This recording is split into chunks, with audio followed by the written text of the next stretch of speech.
Hello, everybody. Welcome to day 13 of the Level Up Symposium. My name is Andrew Scriver, and it's my pleasure to welcome you to Intellectual Property in a Digital Era, presented by the Associated Designers of Canada with support from Toasterlab's Mixed Reality Performance Atelier. I am one of the co-curators of the symposium and a member of the ADC, and I'm very happy to be your host for this event. I would like to first acknowledge that I'm coming to you from the Tiohtià:ke, which is the unceded land of the settler city of Montreal, which is and was, long before colonizers arrived, a place of conference, conflict, and creativity for many Indigenous peoples, including the Kanien'kehá:ka, the Anishinaabe, the Huron-Wendat, and the Abenaki peoples. I'm honored and humbled to be able to be here to share and create with you all, and so I offer my thanks. In this spirit of gratitude, I would like to acknowledge the support of the Canada Council for the Arts, the primary supporter of the symposium as a whole, as well as our other sponsors, who are IATSE, the University of British Columbia, Theatre Alberta, CITT Alberta Chapter, Concordia University, Ryerson University, York University, and of course, our individual donors. Thank you all very much. So for your information, all symposium events will be recorded and presented in a freely available archive on our website within a few days of the event. So thank you everyone, attendees, for joining us today. You're watching this live stream either on the Level Up website, which is levelup.designers.ca, on HowlRound through our partners at Toasterlab, or on the respective Facebook pages of the ADC or Toasterlab. Regardless of your viewing platform, embedded on the same page as the video in the top right-hand corner is the chat function. So you can click on the little chat bubble and ask questions at any time, which will then be asked to the presenter as they go. This event can be enjoyed through auditory or visual access, or a combination of both, and all questions will be read aloud by the presenter herself from the chat, and the information will also appear visually on the bottom of the screen. Visual access is also supported with captioning for myself and captioning for all of our presenters in the archived version of the presentation. So if you require technical assistance at any point to support your access, please email levelup@designers.ca for immediate support, or to, of course, provide feedback following the events. If you enjoyed this session or any of the sessions during Level Up, please consider donating any amount that you can to the Associated Designers of Canada to support our National Arts Service Organization in achieving its goals of advocacy, mentorship, and industry promotion. Donation links are available on all viewing platforms on our website, on the ADC's website, or canadahelps.org, so please consider donating. Thank you for your patience with all of our announcements. So it is now my honor to welcome our presenter of this event, the Vice President of the Board of Directors of the Associated Designers of Canada, and an award-winning lighting designer in her spare time, Kimberly Pertell. Welcome, Kim. Hi, thank you so much, Andrew. You're very welcome. Hi, everyone. Thank you so much for joining us today. And thanks for taking the time to listen to some information I'd like to share with all of you. As Andrew said, I'm Kimberly Pertell. I am the Vice President of the Board of the Associated Designers of Canada, and I have held that position for a number of years. I've been primarily a lighting designer, but also set designer for about 22 years. I've been a member of the Associated Designers of Canada for 8 or 9 years. I can't remember exactly, especially with pandemic. It seems like time is elastic. And since the time of me becoming a member of the Associated Designers of Canada, I have also been on the board. Over the last few years, I've become very well acquainted with our contracts and with understanding all the aspects of a designer's contract, and very importantly, with intellectual property. So something I didn't understand quite fully, and something that I find are the greatest number of questions that come to us as a board, and to myself very specifically, is questions regarding intellectual property. So intellectual property for designers is your design. So if I am designing the lights for a show, all the cues that are involved in the show are my intellectual property. This is the art that I have created. it's arguable that the plot in the air is not my intellectual property. It is the use of that plot.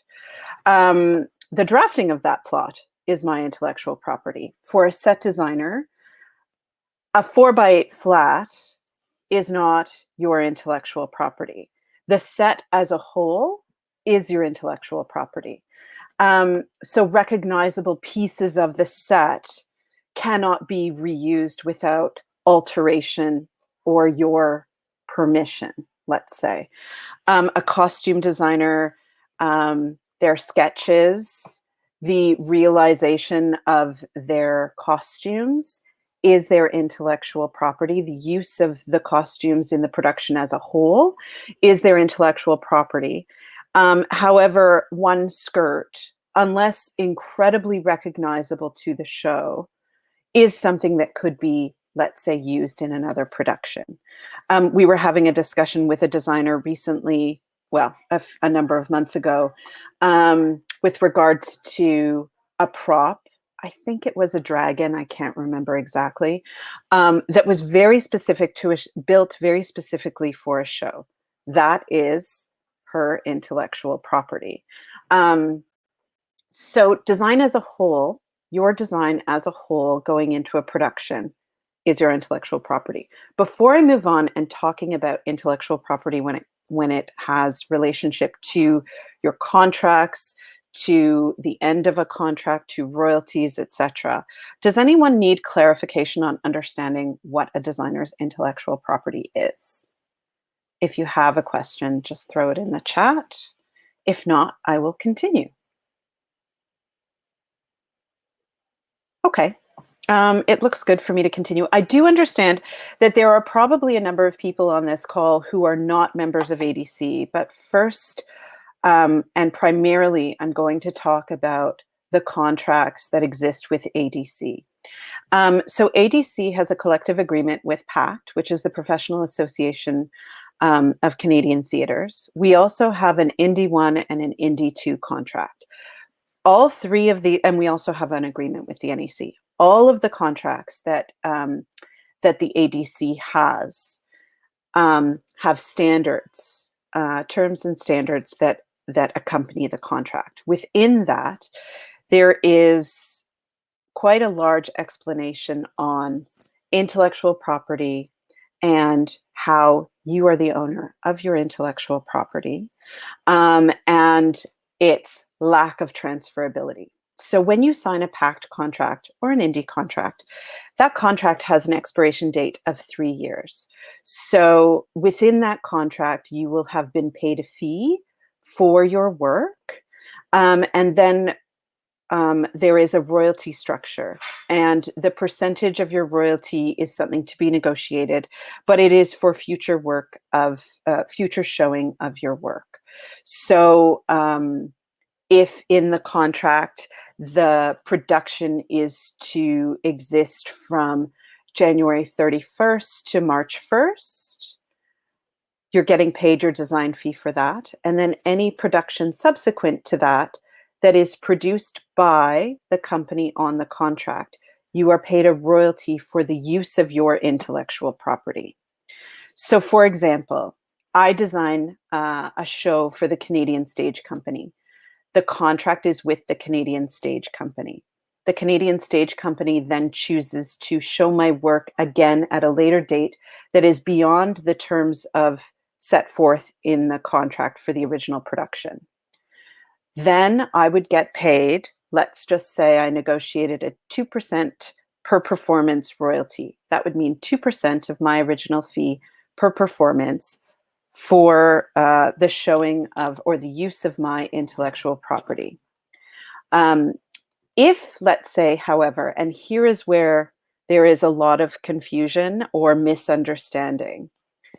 If, let's say Alberta Theatre Project decides that they want to produce the Canadian Stage production of that particular show.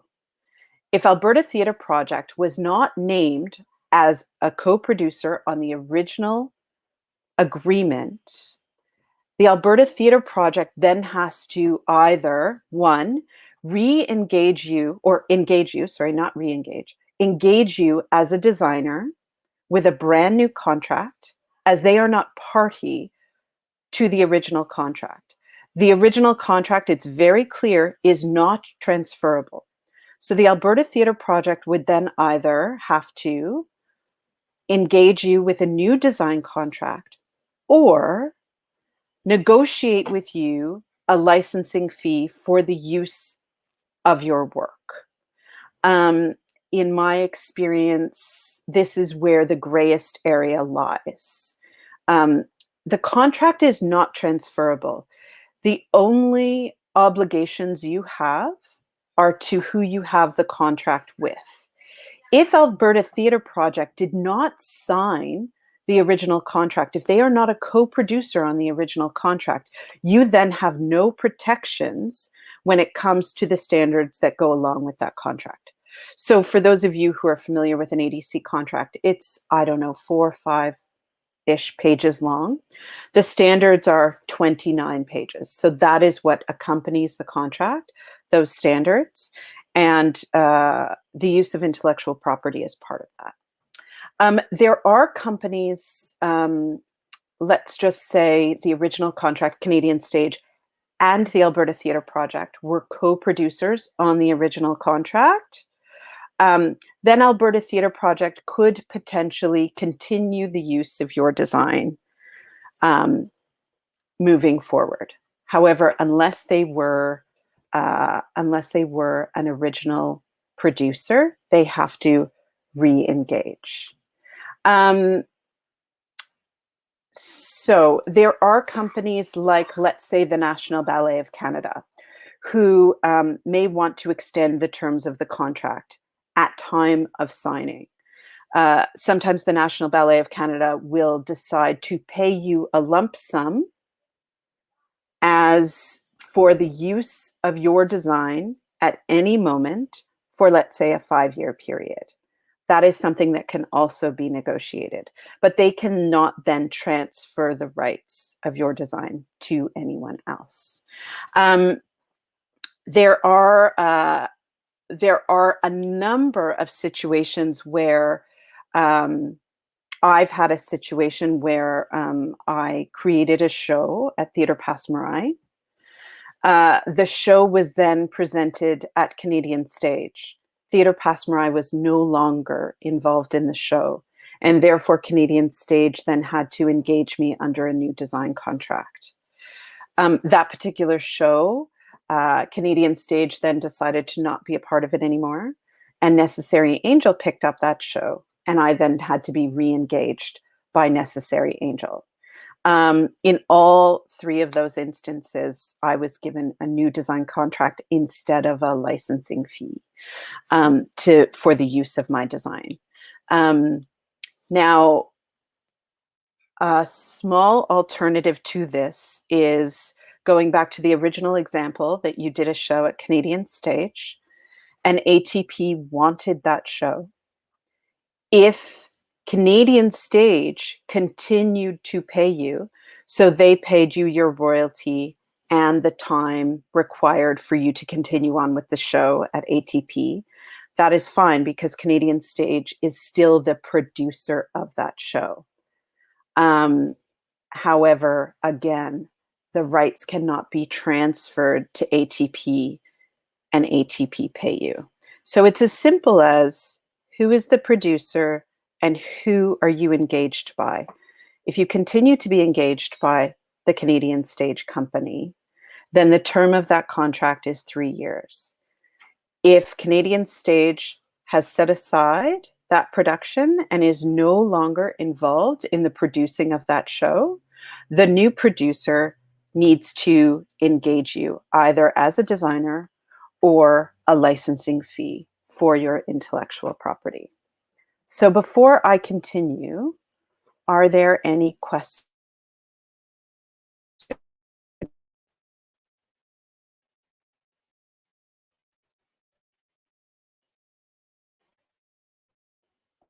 Okay.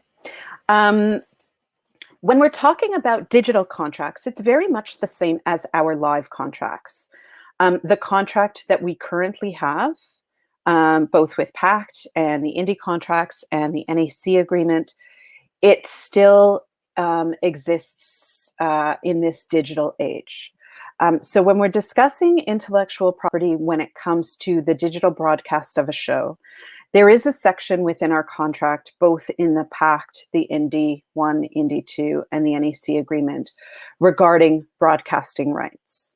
And so our broadcasting rights are fairly clearly set forth. It's very different than with the actors. Actors, when it comes to any kind of broadcast, their rehearsal section of the show goes through equity, and their broadcast version goes through ACTRA.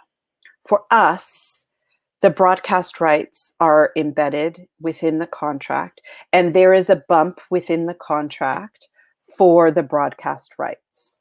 What's important to consider when you're negotiating the term of the broadcast rights, it's important to make sure that is clear. Certainly in the PACT contract, the broadcast rights it is left up to both parties to determine the length of that. So you might decide in the PACT contract, there is a 40% bump. So 40% of your original fee allows the producer to broadcast your work. You can then negotiate whether or not that is for forever, or if it's a 3-year term, much like the contract is, or if it is the term of the length of a regular production that is done live. That is a point that you should negotiate with the producer at the time of signing the contract. The Indie 1 and Indie 2 have a different bump when it comes to digital broadcast, but those percentages are embedded in the contract. So it is in addition to the design fee that you've been paid for the work is the broadcast bump. And part of that is your intellectual property. It's very clear how many eyeballs, or the maximum number of eyeballs, that are going to see your work when it is live. The bump is a recognition of broadcasting. And the broadcast could be it could be international. It could be an open free stream, or it could be behind a paywall. These are aspects that you can get as a designer if you're concerned about the presentation of your work, the length of time, or the platform with which it's going to be broadcast. It's important to understand that. Understand what you are negotiating, and understand how many platforms it might be open to.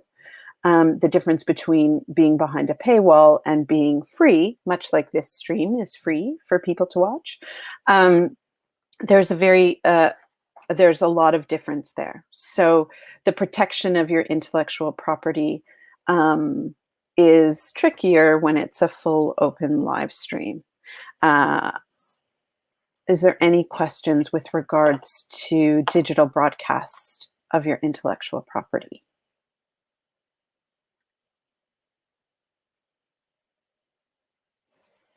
No questions so far. So an overview: your intellectual property is your art, lights, costume, set, video, sound, your work as a whole as a designer. So what you've brought to the project, what either visuals or audible work that you've brought to the project, that as a whole is your intellectual property. Very recently, there was a digital show that was created, and portions of different people's intellectual property were used. And so there was a separate agreement made between that producer and those designers with regards to their intellectual property. For example, one of 97 costumes got used. And so they paid a royalty for that one costume as opposed to the design as a whole. So your intellectual property is your work as a designer on a show, whether it's live or digital. that intellectual property belongs to you.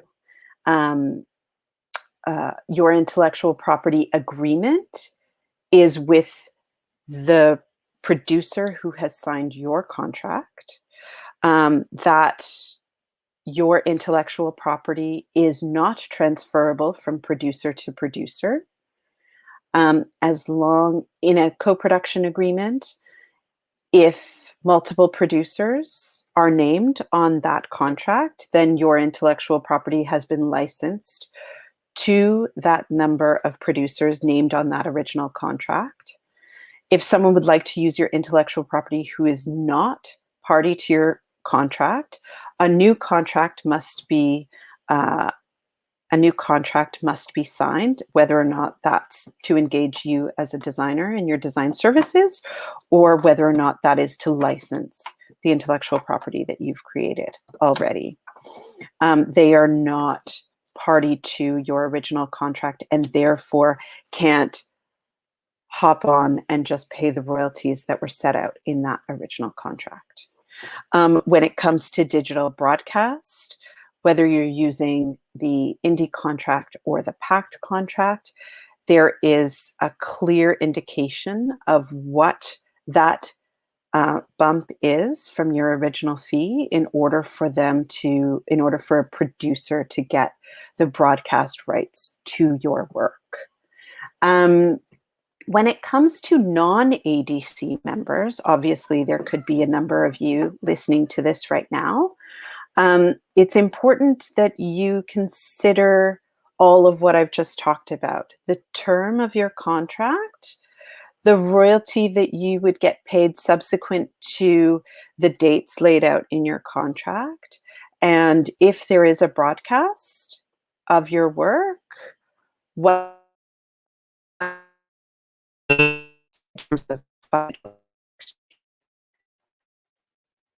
is there any question?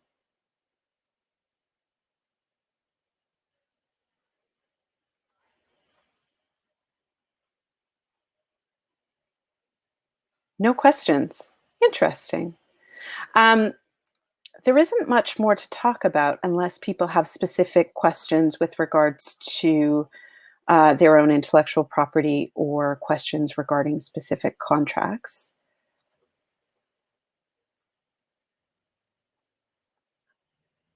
I'm surprised because it is the topic where I get the most questions in general. Yeah. Hi, Andrew. Hello. Yeah, well, considering the delay in things that sometimes the questions will start coming in later, but can you actually just repeat your last point? You kind of chopped out Okay. right before you asked questions. Yeah. With regards to non-ADC members, yeah, things that they should consider within their contracts is the term of their contract, whether it's 1 year, 2 year, 3 years, and making sure that if the show will be broadcast digitally, making sure that that is also covered in their contract and having an understanding of how and where it's going to get broadcast and for how long. How much work should I be doing based on a royalty? That's a great question. So the royalty is, let's just say you've negotiated 2% of your original fee per performance. That is for the work that currently exists. That is not for additional work. So in an ADC contract, there is an additional services clause. So if there is work to be done, let's just say for myself as a lighting designer, certainly every time a show goes out, I have to plot the show. If I'm going with the show, then my time is being used to go with the show. Or if I have to teach someone the show, my time is being used to teach that person the show.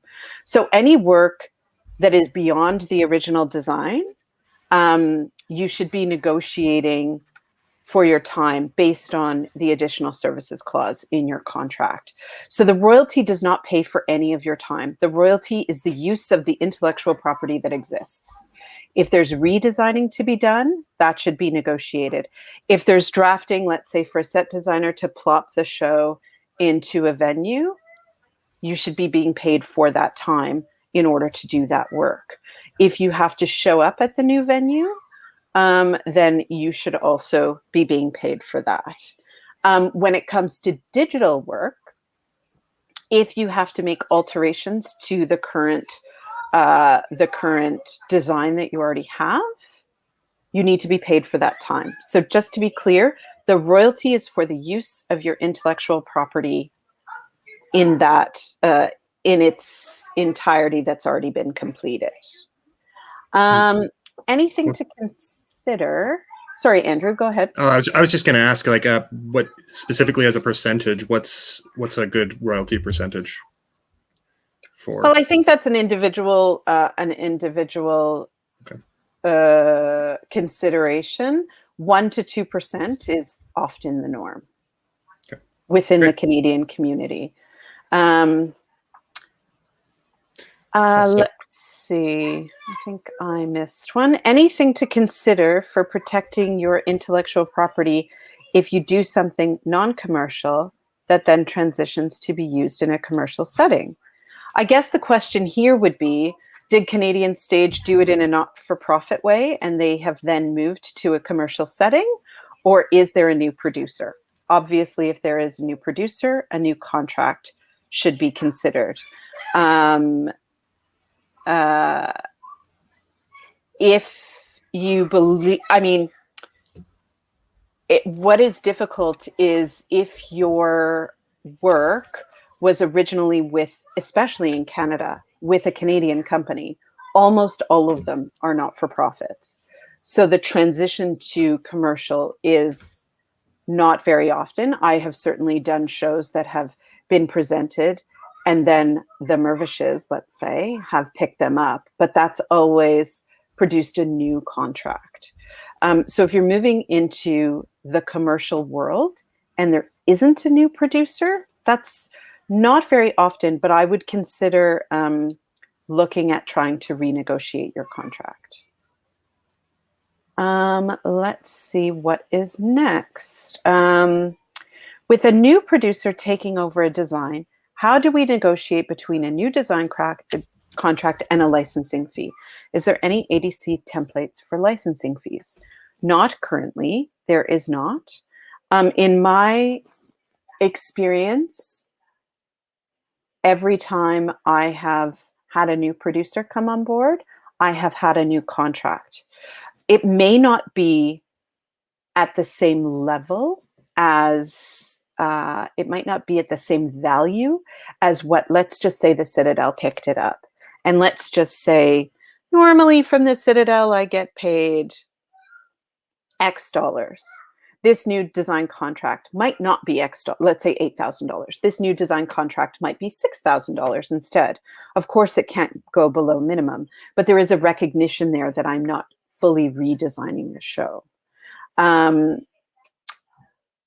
In terms of a licensing fee, you have to consider a licensing fee is just the use of your work. So if you as a designer have to go there and show up and do a bunch of work, like let's say a costume designer has to be there for 3 weeks for fittings, I would consider a design fee versus a licensing fee. A licensing fee would just be, you know, here are all the show files for the sound, and there you go.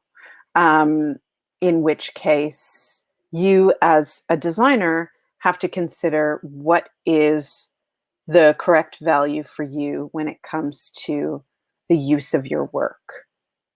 And the use of your work, I would encourage the use of your work is greater than just a royalty per performance. Your intellectual property, the time it took for you to come up with that design should be recognized in your licensing fee.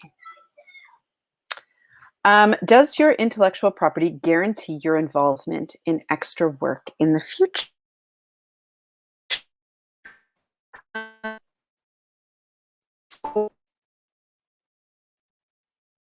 Let's say I have a contract, again, Canadian Stage, and and as a lighting designer, they're deciding that they're going to do that show, and they're going to do a big European tour of that show, and they're going to hire a lighting director. let's just say, to take it on the road. And I am not going to be taken on the road. So certainly there's a discussion to be had. I usually say in those instances, I would like to have a little bit of involvement as to who that person is. When you design for the opera or for the ballet or in a lot of those larger entities, they have someone like that on staff for the work. And so although you're not guaranteed to be going on the road with that show, any alteration to your work, you must consent to. So if you're not going, let's say as the set designer, you don't get to go and see the set in place. That is often the case. You're getting paid a royalty, but it's important that you have open communication with the producer to make sure that your work is being presented as it was intended. And any change to your work must be a consultation with you. It's important to also understand that within our standards, we cannot unreasonably withhold the permission of the use of our intellectual property over that 3-year contract. So open communication is very much important. And making sure that your work is being presented in the best way possible. But as we all know, when a show, let's say, is going on tour, you can't necessarily be contracted, or you may not be available to go. So making sure that it is presented in the manner in which it was intended is important. So open communication with the theater. And if changes are being made, you need to either be engaged to do those changes, or they need to get your permission in which to do those changes. So it depends on how big the change is. Like, are we just moving the set a little bit in terms of its rotation to the audience? Are we looking at cutting a third of it away and redesigning? If there's a redesign involved, it is your intellectual property and you need to be engaged for that work. Question, I'm starting a new theater company and am new to forming contracts. What are good contract standards to uphold? Well, I would suggest that when it comes to designers, you are more than welcome to get a copy of both the Indy 1 and the Indy 2 from us. That I think in the Indy, there's 32 pages of standards. Anyways, it would be good for you to look through those standards and be in contact with the office if you have any questions. Terms of the contract are very important. Expectations. So it's very clear in our standards what the job is of, let's say, a lighting designer. So understanding the expectations and what it is that you are contracting that person for. There are also clear minimums, and it's important for me to also point out that minimums when it comes to design are very different than minimums. Well, I would say very different than minimums when it comes to actors, but I'm not even going to compare them. Minimums when it comes to design, it's clearly set out that for the minimum, these are the things that will come with that minimum. If you are looking for a greater time involvement from the designer, then it's important to sit, negotiate, look at the time involved, look at what you're looking for. Certainly with our contracts, the minimums state that we are responsible to attend tech and the first public performance, and beyond that, we are not obligated. We're obligated to be available for phone call, but not necessarily in person.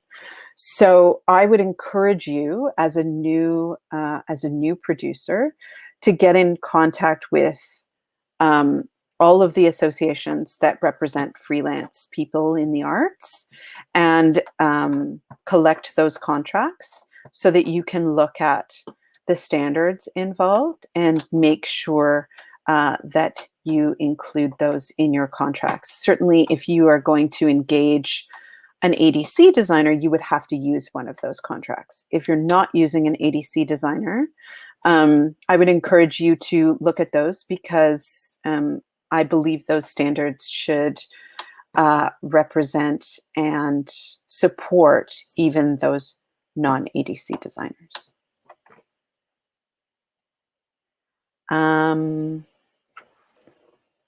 The pandemic has increased the frequency of digital broadcast of live performances.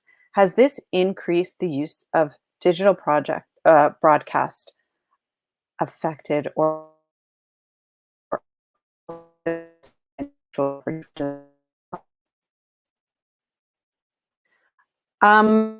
to my knowledge, no, there's been a lot of question regarding the digital broadcast section of our contract.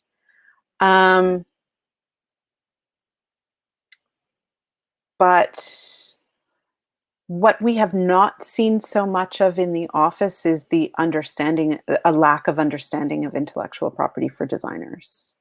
I don't know if I'm answering your question properly or correctly.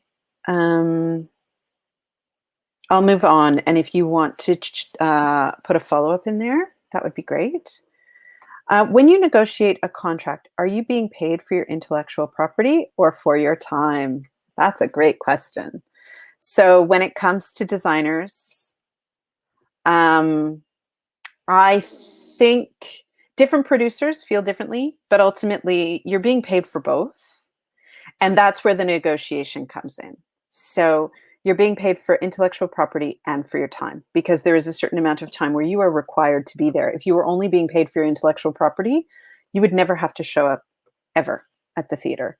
Well, some of us would, lighting designers would, because you can't create your work without going there. However, so your time is part of that. And that's where a bit of negotiation comes into play.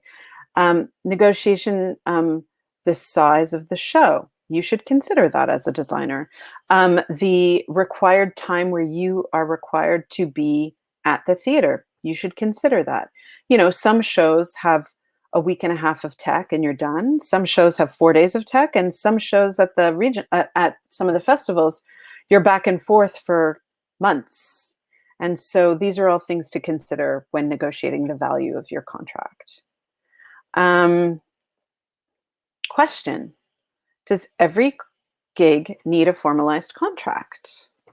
I would say yes. I think something that the pandemic has underlined is that without a formalized contract, you have zero protection. You have zero protection in terms of what was agreed upon in terms of remuneration. When it comes to intellectual property, of course, there are intellectual property laws that do exist. It is easier if you have a contract in place. I think it's important that although we do shows with our friends, a number of the institutions we work with, we've developed very friendly relationships with them. However, I think it's important, this is business, it is art, it is also business. I think it's important that on both sides, both from the producer and from the artist or the designer, understanding the expectations of both sides can be laid out clearly in a contract, and this can then remove any questions with regards to expectations. So managing both sides of the contract, both the engager and the artist, it's important to understand the expectations of both. And so if there's just an email chain or there was a verbal conversation or whatever, there can be misunderstanding and all that. And so if we just write it down on paper and we're very clear, then there's greater protection for both sides, making sure that you've done what you've agreed to and making sure you get paid for what you, for the work that you've put in. If a production has been taken over by a new indie producer, but the show will be presented in a packed house, do we use an indie contract or a packed contract? You use an indie contract. So if I'm being engaged by theater company XYZ, if my contract is with theater company XYZ, but they've decided to do the show at Berkeley Street at Canadian Stage, Berkeley is not the engager. Theater company XYZ is the engager. So theater company XYZ has to be the engager for all the artists involved. You sort of can't split it between actors and designers. We're all engaged by the same people.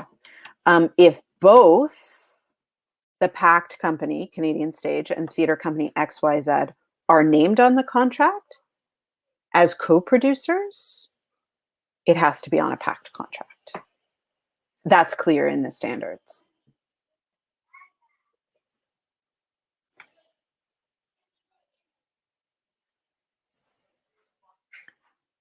Any other questions? I'd also encourage any of you, if you have questions moving forward, whether it's regarding digital contracts or whether it's regarding contracts for in-person work moving forward, you can always contact the ADC office, which is adc@designers.ca. You can contact the executive, which is executive@designers.ca. You can contact the president, the treasurer, or the vice president at the office as well. And that's president@designers.ca, treasurer@designers.ca, or me, VP@designers.ca. So you can certainly contact any one of us if you have questions, both if you are a designer or if you're a producer. We're happy to answer any questions you might have. Hello again. Thank you for all that. I don't think that there's any more questions. So I think we'll wrap it up here. We have our next event coming up soon as well. So thank you so much for your time. Thank you for bringing all this up. It's all very important information, and we got a lot of questions. Obviously, there's probably still more questions, but those will probably come later than the people that are going to watch the archive. So great. Yeah. So thank you.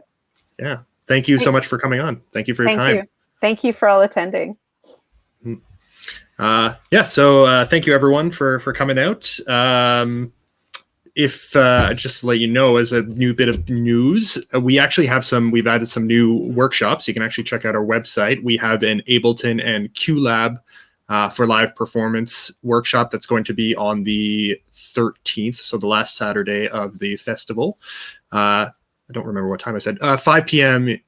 Eastern or 2 p.m. Pacific on that date. And we've also actually added a second go at our Cinema 4D for designers and Touch Designer for theater workshops. So if you've tried to sign up or wanted to sign up for either of those courses and didn't have your chance the first time, go to the website and check them out. We'll be doing more of that. So thank you all very much for coming out. If you enjoyed the session or any of the other sessions, please consider donating to the ADC. You can do that on the Level Up at levelup.designers.ca, our website, or on the ADC's website, which is designers.ca, or on canadahelps.org. Thank you so much for all your donations, all your time, and we'll be seeing you around the symposium.